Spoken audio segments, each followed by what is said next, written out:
everyone, and welcome to Sunup. I'm Lyndall Stout. Wheat fields across Oklahoma are looking pretty good right now. We begin today with a crop update and a word of advice for producers from our Extension small grain specialist, Jeff Edwards.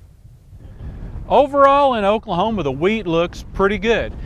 Northwest Oklahoma has missed some of our recent rainfalls, and they're still really touch and go in terms of how much moisture that they have. Southwest Oklahoma has picked up a few rains, and in central Oklahoma, the wheat that was planted in September has a lot of lush growth. We have a lot of forage out there, and we're ready to turn some cattle out on our wheat crop.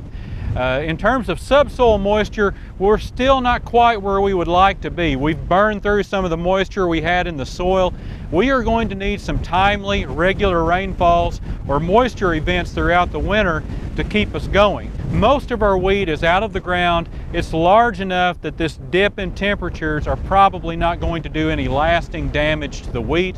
I think we could see some tissue injury out there, maybe some leaf burn, but in terms of lasting injury to the wheat, I don't expect any of that out of the cold snap. So whenever you see a field of green wheat, that wheat is transpiring moisture from the soil, so it's acting like a wick, pulling moisture out of the soil. We have fairly dry air conditions during the winter, and the wheat will use some water during the winter.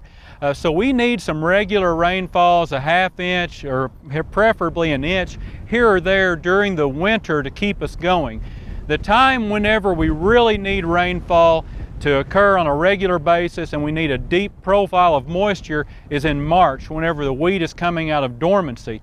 And generally we do not get enough rainfall in the spring to keep us going, so we have to rely on stored moisture in the soil. So anything we can get this winter over and above what the crop would transpire will help us when March rolls around and acts like a reservoir for soil moisture that we can pull from whenever the wheat is trying to fill that grain head. We've had reports of green bugs active within the state, so it's important to keep an eye on those and really take care of that problem before it gets out of control.